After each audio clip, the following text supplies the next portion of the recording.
झोपडपट्टीचा काय किस्सा झाला होता?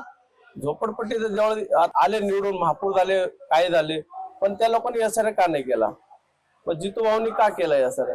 का की जितू भाऊनी यासारे ह्याच्यामुळे केलं की आता जी आमची पिढी आहे ती आमचं झालं, आता आता आपली जी मागची पिढी आहे त्यांना कोण मुली देत नव्हते का की ते बघायला यायचे हा झोपडपट्टी आता आमची मुलगी तर कसं द्यायचं, किंवा आमच्या मुलाला मुलगी देत नव्हतं किंवा आमच्या मुलीला किंवा तळ येत नव्हतं.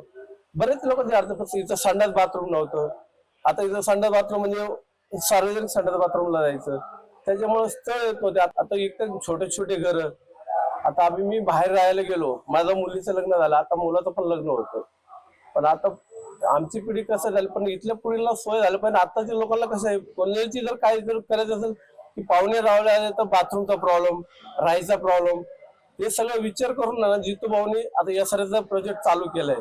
आता एवढी मोठी बिल्डिंग झाली, ही आताचे जे नवीन पिढी आहे त्यांना चांगलं घर मिळावं, व्यवस्थित शिक्षण व्हावं, व्यवस्थित घर राहावं, त्याच्यामुळे जितू भाऊ आहे ना 100% एवढंच निवडून येणार. लोकांनी किती विरोध केला, आता येता बघा ना, काही दिवसापूर्वी नेहरूनगरला 100-150 झोपडपट्ट्या काढायला 150-200 पोलिस लागले, SRP लागले. इथं आम्ही 3000 ते घर इथून खाली केले जितू भाऊनी, एक हवालदार सुद्धा लागला नाही साधा. जितू भाऊनी कोणाच्या हातात धरून बाहेर नाही काढलं. जितू भाऊनी सांगितलं की तुम्हाला घर व्यवस्थित पाहिजे, तुमचं सगळं प्रभाग व्यवस्थित झालं पाहिजे, लोकांनी स्वतःहून घरं खाली केले. कोणाला जितू भाऊनी असा हात धरून बाहेर काढलं नाही, लोकांनी की स्वतःहून बाहेर गेले तिथून की आम्हाला घर भेटावं म्हणून.